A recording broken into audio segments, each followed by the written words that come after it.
Welcome to DNS news. ముందుగా headlines చూద్దాం.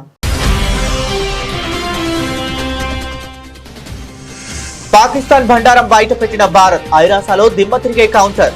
పాక్ ఆక్రమిత కాశ్మీర్లో పాక్ సైన్యం దమనకాండపై విమర్శలు.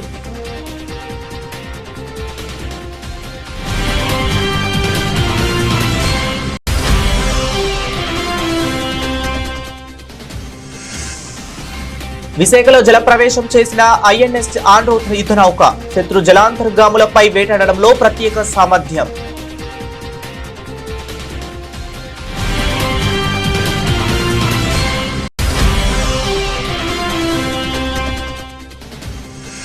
టారిఫ్ల అనిశ్చితి కారణంగా వాణిజ్యపరమైన అంచనాలు మారిపోతున్నాయన్న జైశంకర్. ప్రపంచ దేశాలు ప్రతి అంశాన్ని ఆయుధంగా మలుచుకుంటున్నాయన్న ఆందోళన.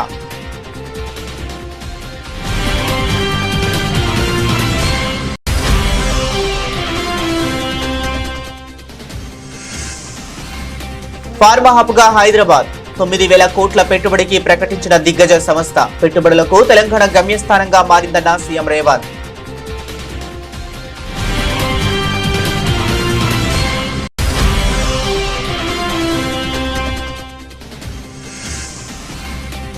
ఆర్టీఐ కొత్త లోగోను ఆవిష్కరించిన రేవంత్ రెడ్డి. 20వ జాతీయ ఆర్టీఐ వారోత్సవాల సందర్భంగా కార్యక్రమం.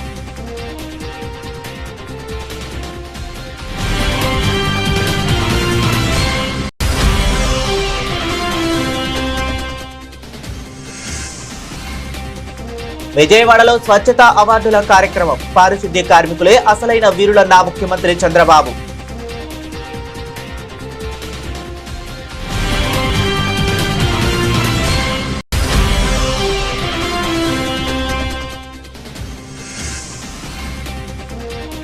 కాంగ్రెస్ నేతలు ఓటర్ కార్డులు పంచుతున్నారు.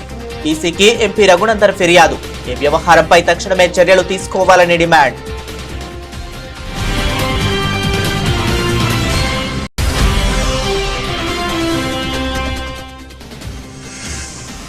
పెద్ద కర్మలకు వెళ్లి పరిపట్టం చేయటం అపచారం. ఈ శ్రీవారి ఆలయ మర్యాదలను మంట కలపడమే అంటూ మండిపడ్డ మాజీ చైర్మన్ భూమన కరుణాకర్ రెడ్డి.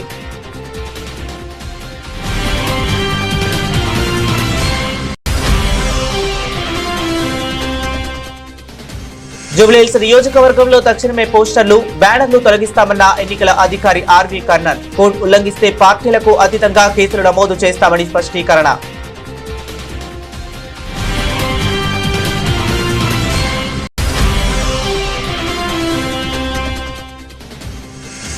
కల్తీ మద్యం రాకెట్ తో ప్రభుత్వ పెద్దలకు లింకులు. ఈ దందాకు అనుగుణంగానే మద్యం పాలసీలో మార్పులు చేశారంటూ వైఎస్ఆర్సీపీ అధికార ప్రతినిధి జూపూడి ప్రభాకర్ రావు ఆగ్రహం.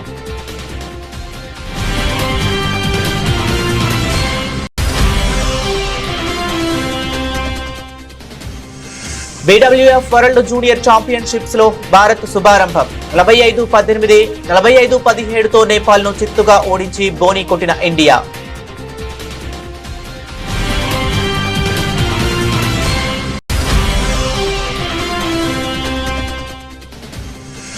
పసిడి ప్రియులకు భారీ షాక్. ఒక్కరోజే 2,700 పెరుగుదల. 10 గ్రాముల బంగారం ధర 1.23 లక్షలు దాటి all time record.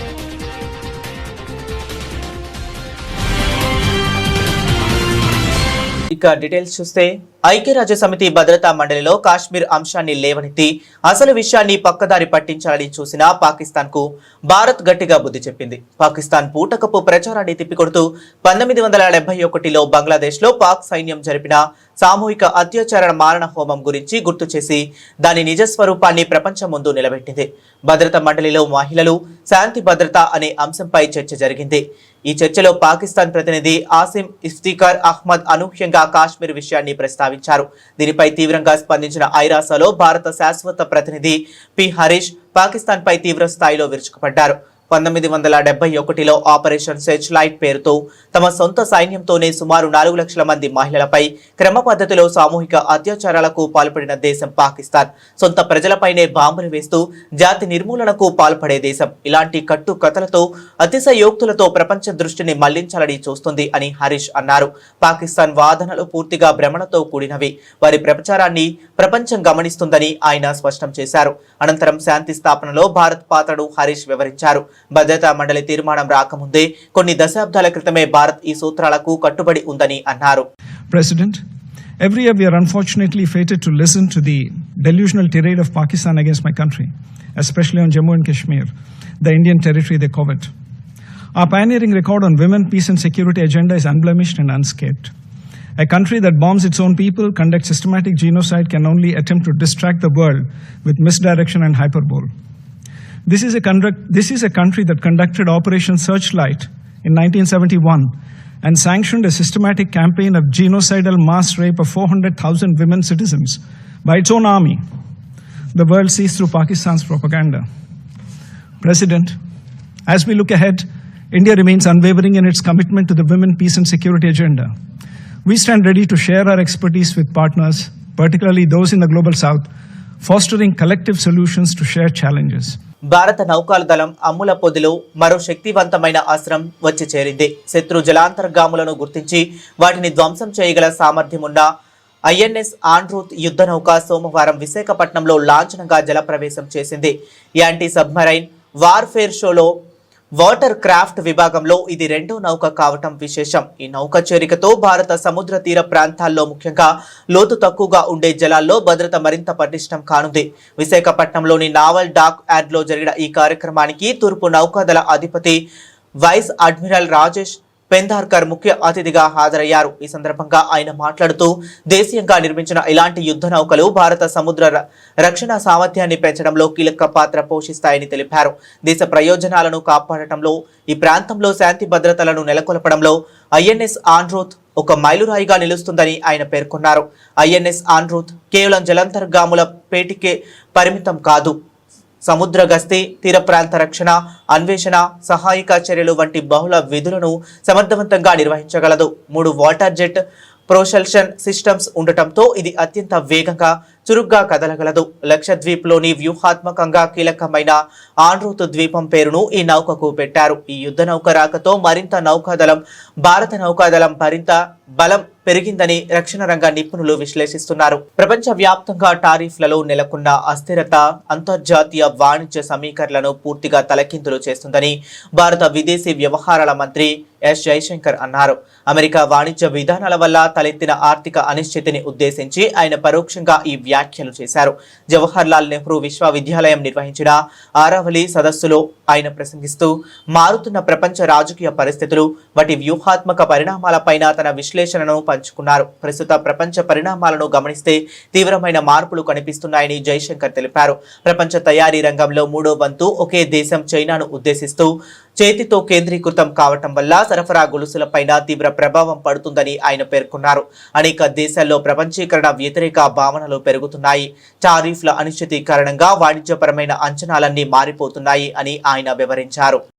If you ask any country in the world, including any big country, neighbors are always challenging because they are neighbors. That there will be, issues with neighbors which you will not have with countries who are one layer or more removed. So it's not as though India has problematic neighbors. Every country has problematic neighbors. Every big country has more problematic neighbors. Now, when you have a policy, the purpose of a policy is not to solve a problem. The purpose of a policy is to manage relationships to your national advantage. Now, the whole idea of neighborhood first was one, to give our neighbors a certain primacy, a certain priority of attention. Number 2, by attention here means giving resources, giving a kind of a political energy, which was not there before neighborhood first came into being. I mean, if you look today with any of our neighbors, barring one, if you look today at the projects, look at the energy grids, you look at the roads, the rail, the movement of people, it is actually the last decade has been transformational. Now, the thinking behind neighborhood first is, if you create enough of a basis for cooperation in which both parties have an interest, that then serves as a stabilizing factor. So even when you have change, even when you have a great disruption, there are countervailing stabilizing factors which address that. And I would argue that in many cases, the changes that we have seen in the last few years, the consequences would have been much sharper had actually this cooperative basis and the infrastructure mostly underwritten by India had not been there. And your point about accommodating neighbors, yes, we do try to accommodate neighbors. In fact, we do more than accommodate neighbors. If you look at the kind of support we extended to Sri Lanka during its economic crisis, or the kind of support we give even today to the Maldives, or what we did during COVID, or the kind of fuel and fertilizer supplies that we gave after the Ukraine conflict started.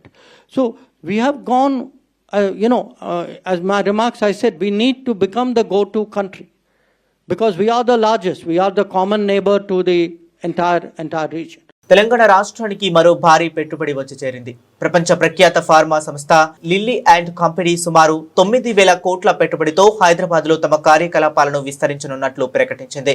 ఇందులో భాగంగా ఇండియాలోని తమ మొట్టమొదటి manufacturing hub ను ఇక్కడ ఏర్పాటు చేయనుంది.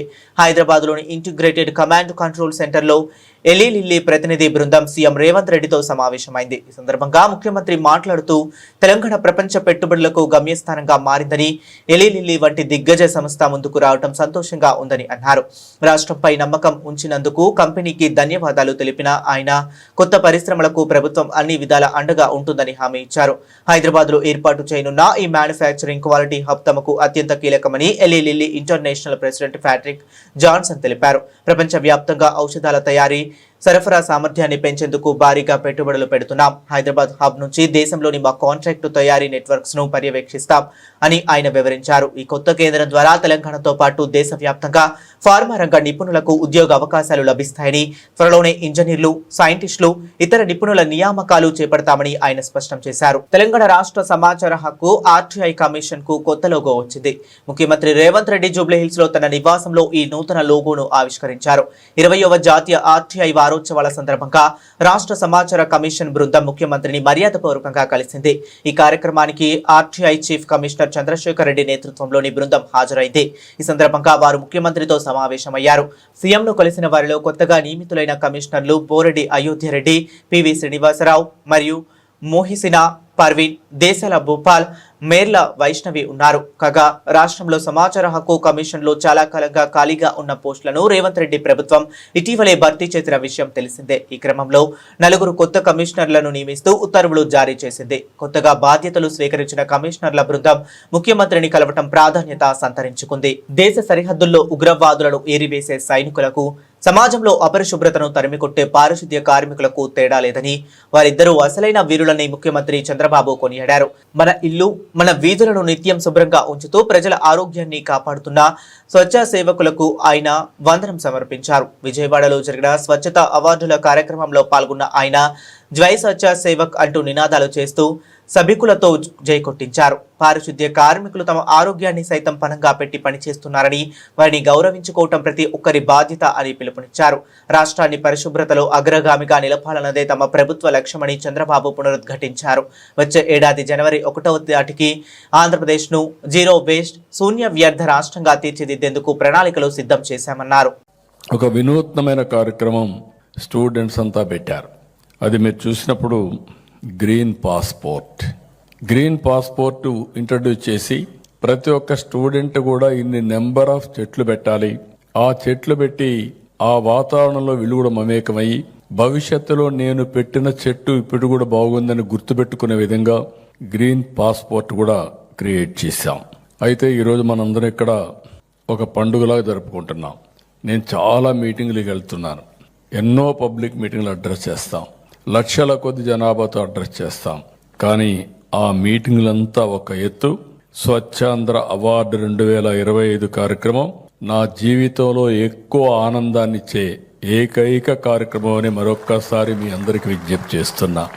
రోడ్లు, పార్కులు, బడులు, గుడులు, వీధి, వాడ, పల్లెలు, పట్టణాలు ఇలా అన్నింటినీ శుభ్రంగా స్వచ్ఛంగా చేసిన ప్రతి ఒక్కరిని గౌరవించుకునే వేదిక ఇది ఇక్కడితో ఆగడానికి వీలు లేదు. మిమ్మల్ని చూస్తుంటే మీలో ఒక్కొక్కరు ఆపరేషన్ సింధూర్ వీరుల్లాగా కనపడుస్తున్నారు నాకు. అలాంటి వినూత్నమైన కార్యక్రమాలు చేశారు. మన సైనికులు ఆపరేషన్ సింధూర్తో ఉగ్రవాదుల శిబిరాలను తుడిచివేశారు. మీరు మీ కష్టంతో చిత్తశుద్ధితో మీ ఆరోగ్యాల్ని పణంగా పెట్టి అపరిశుభ్రతని తరిమివేశారు. అందుకే మీరు నాకు వీరుల్లా కనిపిస్తున్నారు. సమాజాన్ని రక్షించే నిజమైన వీరులేనని చెప్పి మరొకసారి మీ అందరికి కూడా విజ్ఞప్తి చేస్తున్నా. కాంగ్రెస్ నాయకులు ఓటర్ ఐడి కార్డులను పంపిణీ చేస్తున్నారంటూ ఎంపీ రఘునందన్ రావు విమర్శలు గుప్పించారు. జూబ్లీహిల్స్ లో కాంగ్రెస్ నేతలు ఏకంగా ఓ దుకాణం పెట్టి మరీ ఓటర్ కార్డులు పంచుతున్నారని, ఈ విషయంపై తాను ఎన్నికల కమిషన్ కు ఈసీకి ఫిర్యాదు చేసినట్లు ఆయన వెల్లడించారు. ఈ రోజు మీడియాతో మాట్లాడిన ఆయన ఈ వ్యవహారంపై పలు కీలక ప్రశ్నలు సంధించారు.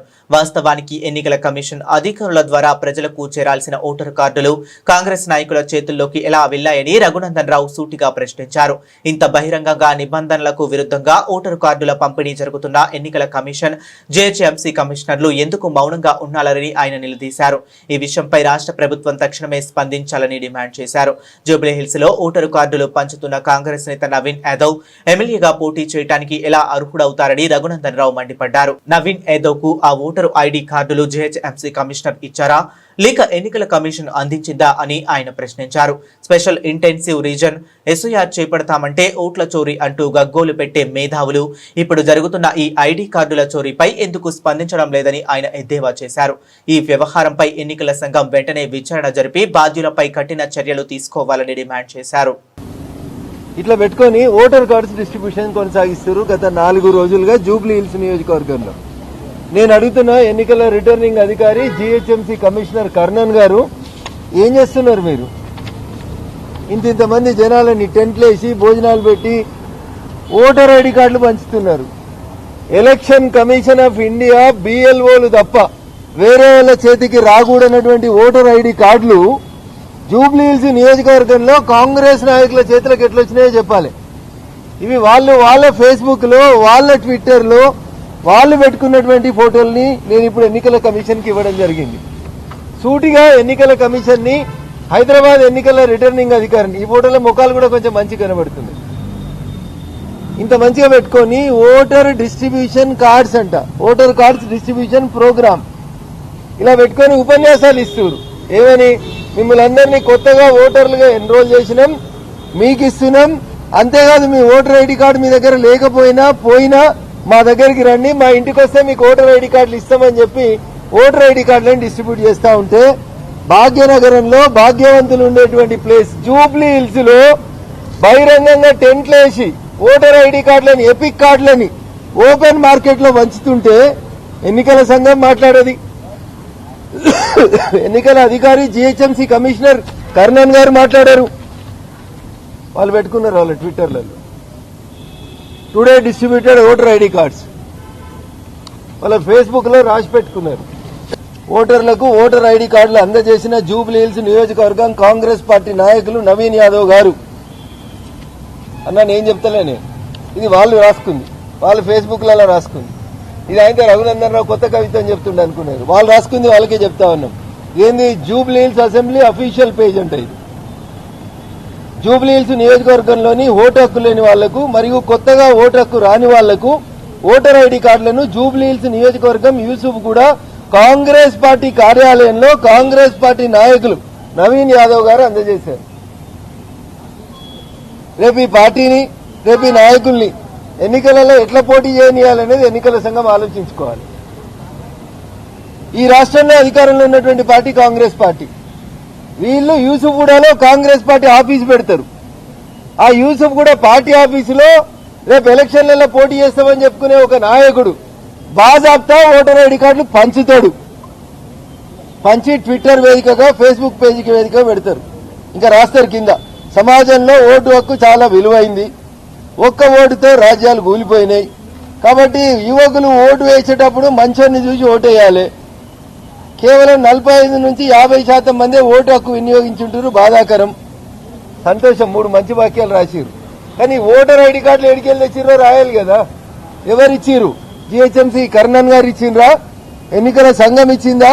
లేదా మీరు దొంగ ఓటర్ ఐడి కార్డులు తయారు చేసి ఇక్కడ ఏమైనా పంచుతున్నారా? టీడీపీ అదనపు ఈవో వెంకయ్య చౌదరి తండ్రి మరణిస్తే పరామర్శ కోసం పెద్ద కర్మలకు వెళ్లిన టీటీడీ చైర్మన్ బిఆర్ నాయుడు మరియు ఆయనకు వరిపట్టం చేయటం ఘోర అపచారమని టీడీపీ చైర్మన్ భూమన కరుణాకర్ రెడ్డి మండిపడ్డారు. తిరుపతిలోని తన నివాసంలో ఆయన మీడియాతో మాట్లాడుతూ వెంకయ్య చౌదరికి పరమ పవిత్రమైన శ్రీవారి శాలువా కప్పి లడ్డూ ప్రసాదం అందజేయడంతో పాటు ఆలయ వేద పండితులతో ఆశీర్వచనాలు ఇప్పించడం శ్రీవారి ఆలయ మర్యాదలు మంటగలపటమేనని అన్నారు.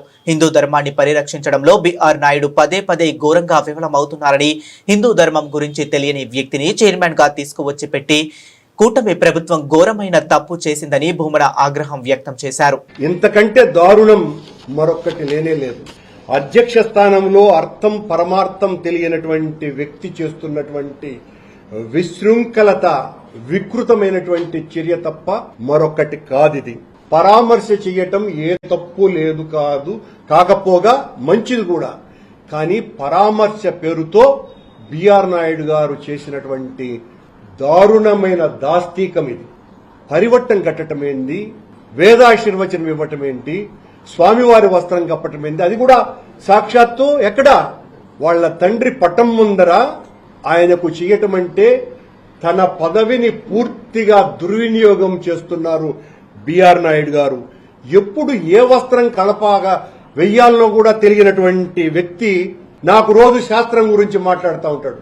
అధికారో ఎవరో ముఖ్యుడో ఈ రాష్ట్రంలో ప్రముఖుడో ఇట్లా మాకు కూడా బిఆర్ నాయుడు గారు మా ఇంట్లో ఎవరో చనిపోయినారు, మీరొచ్చి ఆ కర్మక్రియల రోజున మాకు వేదాశీర్వచనము, శేషవస్త్రము, స్వామివారి లడ్డు ప్రసాదాలు అందజేయండి అనేటువంటిది ఒక రివాజుగా మారేటువంటి పరిస్థితి వస్తే దీనికి ఎవరు సమాధానం చెప్పాలి?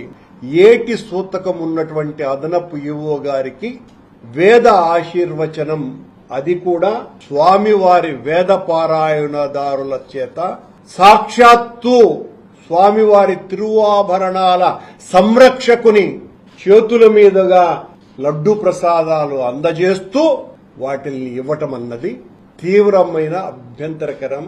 హిందువుల మనోభావాలన్నీ కూడా దెబ్బతినేటువంటి విషయం ఇది. స్థానిక దేవాలయాలలో భక్తులు పెరిగిపోయినారు, వాళ్లకు అన్న ప్రసాదాలు కూడా లభించటం లేదు అని తెలుగుదేశం పార్టీకి సంబంధించిన అధికారిక పత్రిక ఈనాడులో ఈ మధ్యన ప్రముఖంగా ఒక వార్త వచ్చింది. ప్రసాదాల దిట్టం పెంచటం లేదు అని. తమరు అధికారులకు ఈ రకమైన ఊడిగం చేయటం మానేసి ఈ దిట్టం పెంచేటువంటి కార్యక్రమం చేయమని సవినయంగా నేను బిఆర్ నాయుడు గారికి విజ్ఞప్తి చేస్తున్నా. అర్హత లేనిటువంటి వాళ్లకు అధికారం ఇస్తే అర్ధరాత్రి గొడుగు పట్టుకోమన్నాడంట. బిఆర్ నాయుడు గారి కార్యక్రమాలు అలాగే ఉన్నట్టుగా చూస్తుంది. నేనే ఆయన విమర్శించడానికి కాదు. ఎవరైనా చనిపోతే పోయి వేదాశీర్వచనం ఇచ్చి పరివట్టం కట్టుతారండి. అత్యంత ప్రాముఖ్యత ఉన్నతమైనటువంటి విషయం పరివట్టం కట్టడం అన్నది. ఇది బిఆర్ నాయుడు గారు సాక్షాత్తు పాలక మండలి అధ్యక్షునిగా ఉండి స్వామి ద్రోహం, ఇది వెంకటేశ్వర స్వామి ఆలయ ద్రోహం తప్ప మరొక్కటి కాదిది. వేల సంవత్సరాల సాంప్రదాయాలను, సంస్కృతిని ధ్వంసం చేసేటువంటి ధ్వంసునిగా బిఆర్ నాయుడు గారు ప్రత్యక్షమవుతున్నారు. జూబ్లీహిల్స్ అసెంబ్లీ ఉప ఎన్నికకు నోటిఫికేషన్ విడుదలైనందున హైదరాబాద్ వ్యాప్తంగా తక్షణమే ఎన్నికల కోడ్ అమల్లోకి వస్తుందని హైదరాబాద్ జిల్లా ఎన్నికల అధికారి జీహెచ్ఎంసీ కమిషనర్ ఆర్వి కర్నర్ తెలిపారు. జూబ్లీహిల్స్ నియోజకవర్గంలో వెంటనే పోస్టర్లు, బ్యానర్లను తొలగిస్తామని ఆయన వెల్లడించారు. నవంబర్ 11న పోలింగ్ జరుగుతుందని, 14న ఓట్ల లెక్కింపు ఉంటుందని ఆయన పేర్కొన్నారు. కోట్ల విజయ్ భాస్కర్ రెడ్డి స్టేడియంలో ఓట్ల లెక్కింపు చేపట్టనున్నట్లు తెలిపారు. జూబ్లీహిల్స్ నియోజకవర్గంలో సుమారు 4 లక్షల మంది ఓటర్లు ఉన్నారని, కొత్తగా నమోదు చేసుకునేందుకు మరో 10 రోజుల సమయం ఉందని ఆయన వివరించారు. 139 పోలింగ్ ప్రాంతాల్లో 407 పోలింగ్ కేంద్రాలు ఉన్నాయని ఆయన అన్నారు. ఎన్నికల కోడ్ ఉల్లంఘిస్తే పార్టీలకు అతీతంగా కేసులు నమోదు చేస్తామని ఆయన స్పష్టం చేశారు. జూబ్లీహిల్స్ అసెంబ్లీ ఉప ఎన్నికల నిర్వహణకు సిద్ధంగా ఉన్నామని నగర కమిషనర్ పిసి సజ్జనార్ తెలిపారు. భద్రతా పరంగా అన్ని ఏర్పాట్లు చేస్తున్నామని ఆయన పేర్కొన్నారు.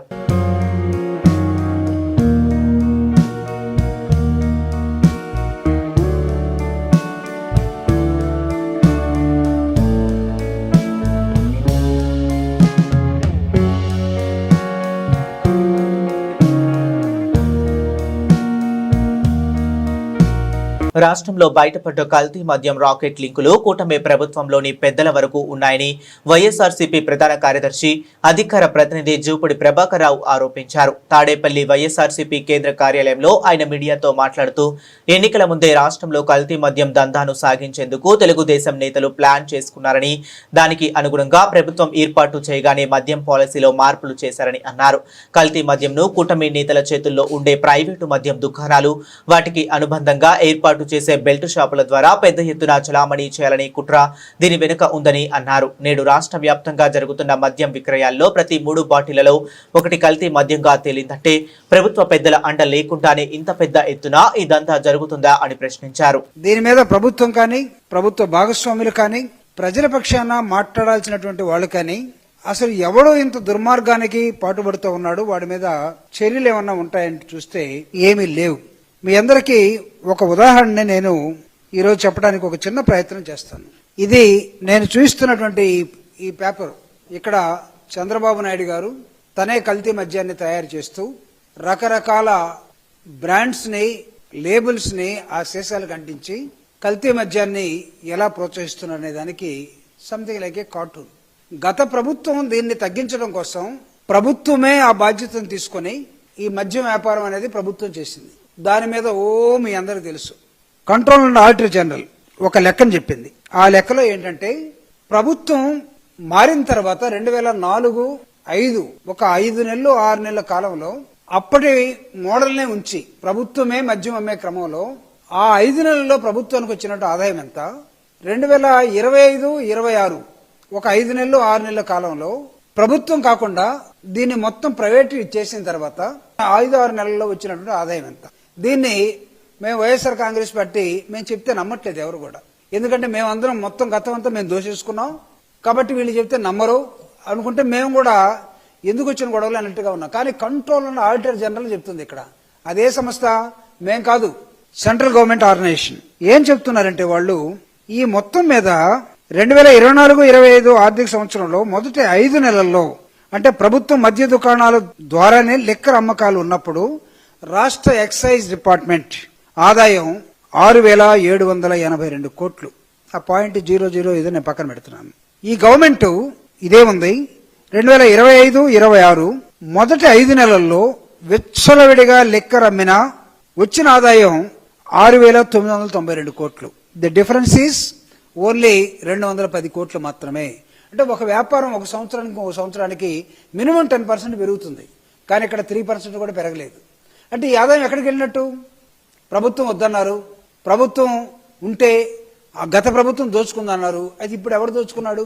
ఇక్కడ సమాధానం కావాలి. ఇక్కడ ఈ రాష్ట్ర ప్రజలు మాట్లాడుతున్నారు. అంటే మాట్లాడుతుంది నేనే, మాట్లాడుతుంది వైఎస్ఆర్ కాంగ్రెస్ పార్టీ ఆఫీసే, కానీ ప్రజల తరపున ప్రజలు మాట్లాడుతూ ఉన్నారు. ప్రతి 3 బాటిల్లో మీరు తయారు చేసి అమ్మే ప్రతి 3 బాటిల్లో 1 బాటిల్ స్పూరియస్ లిక్కర్, దాన్ని ఏమంటాం? కల్తీ మద్యం. వీళ్ళు ఒక మండలంలో ఉన్నటువంటి ఒక దాబాని ఒక కుటీర పరిశ్రమగా మార్చేసి చంద్రబాబు నాయుడు గారు పరిశ్రమలు తెస్తాం, దావోస్ వెళ్ళాం, సింగపూర్ వెళ్ళాం. దావోస్ పోయినప్పుడు ఎవరు రాలా? ఏమైపోయింది? ఇంత పెద్ద ఆయన పోయాడు, ఇంత అనుభవం ఉన్న ఆయన పోయాడు, ఎవరు రాలేదంటే ఈయన గతంలో కూడా వచ్చిపోయాడు, ఏం జరగలేదు, ఇప్పుడేం చూద్దాం అన్నారంట చాలా మంది. సో దేశంలో జరుగుతున్న BWF వరల్డ్ జూనియర్ ఛాంపియన్షిప్స్ లో భారత శుభారంభం చేసింది. మిక్స్డ్ టీమ్ ఈవెంట్ గా కొనసాగుతున్న ఈ టోర్నీలో గ్రూప్ H లో ఉన్న భారత్ 45-18, 45-17తో నేపాల్ ను చిత్తుగా ఓడించి బోని కొట్టింది. బెస్ట్ ఆఫ్ 3 ఫార్మేట్ లో జరుగుతున్న ఈ టోర్నీ తొలి రౌండ్ మ్యాచ్ లో మన షట్టర్ల దూకుడుకు నేపాల్ కుదేలైంది. బాయ్స్ డబుల్స్ లో భార్గవ్ రామ్, విశ్వతేజ ద్వయం 9-3తో కబీర్ సుప్రీం జోడీని ఓడించింది. గర్ల్స్ విభాగంలో ఆసియా అండర్-19 ఛాంపియన్షిప్స్ లో కాంస్య విజేత తన్వి శర్మతో పాటు యువ సంచలనం ఉన్నతి కూడా తమ ప్రత్యర్థులను చిత్తు చేశారు.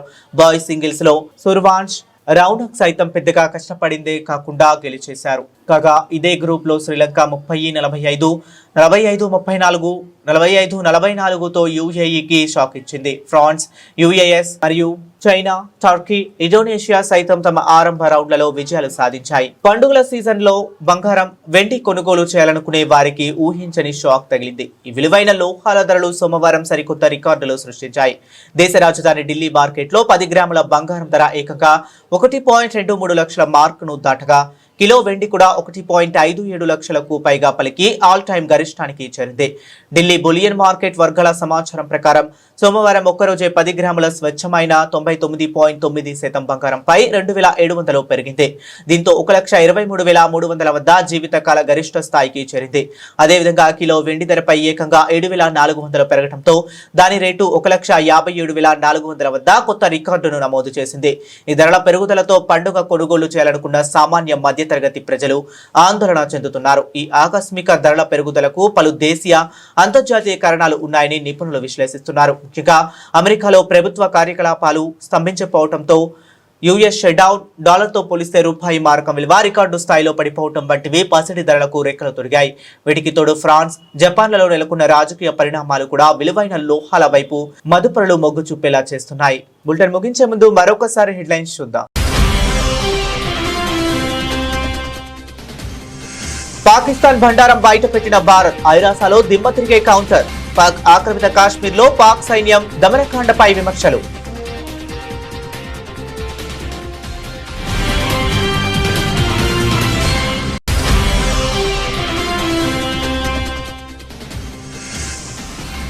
విశాఖలో జలప్రవేశం చేసిన ఐఎన్ఎస్ ఆండ్రూత్ యుద్ధ నౌక, శత్రు జలాంతర్గాములపై వేటాడడంలో ప్రత్యేక సామర్థ్యం.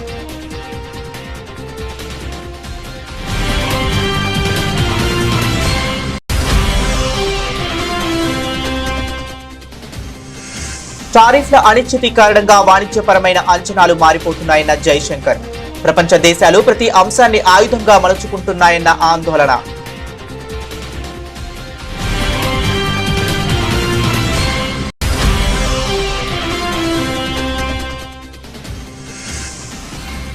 ఫార్మా హబ్గా హైదరాబాద్, 9,000 కోట్ల పెట్టుబడికి ప్రకటించిన దిగ్గజ సంస్థ. పెట్టుబడులకు తెలంగాణ గమ్యస్థానంగా మారిందన్న సీఎం రేవంత్.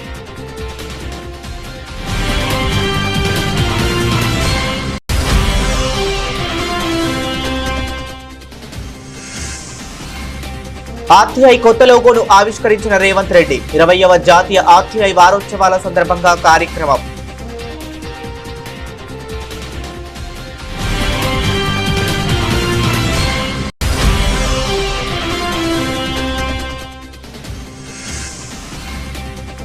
విజయవాడలో స్వచ్ఛతా అవార్డుల కార్యక్రమం. పారిశుద్ధ్య కార్మికులే అసలైన వీరులన్న ముఖ్యమంత్రి చంద్రబాబు.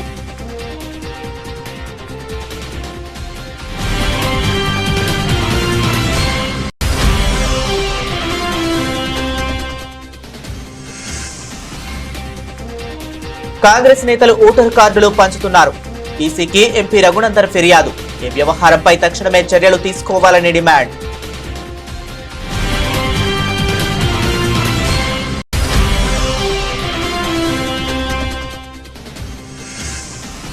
పెద్ద కర్మలకు వెళ్లి పరిపట్టం చేయటం అపచారం. ఈ శ్రీవారి ఆలయ మర్యాదలను మంట కలపడమే అంటూ మండిపడ్డ మాజీ చైర్మన్ భూమన కరుణాకర్ రెడ్డి.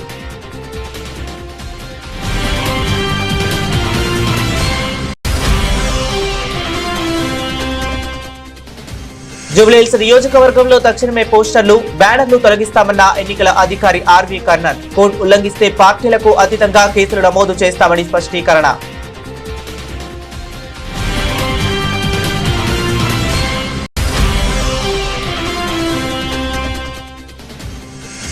కల్తీ మద్యం రాకెట్ తో ప్రభుత్వ పెద్దలకు లింకులు. ఈ దందాకు అనుగుణంగానే మద్యం పాలసీలో మార్పులు చేశారంటూ వైఎస్ఆర్సీపీ అధికార ప్రతినిధి జూపూడి ప్రభాకర్ రావు ఆగ్రహం.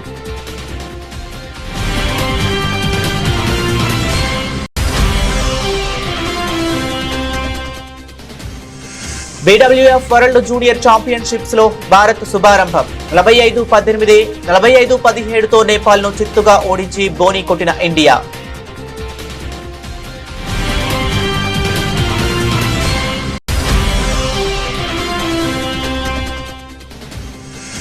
పసిడి ప్రియులకు భారీ షాక్. ఒక్కరోజే 2700 పెరుగుదల, 10 గ్రాముల బంగారం ధర 1.23 లక్షలు దాటి ఆల్ టైమ్ రికార్డ్.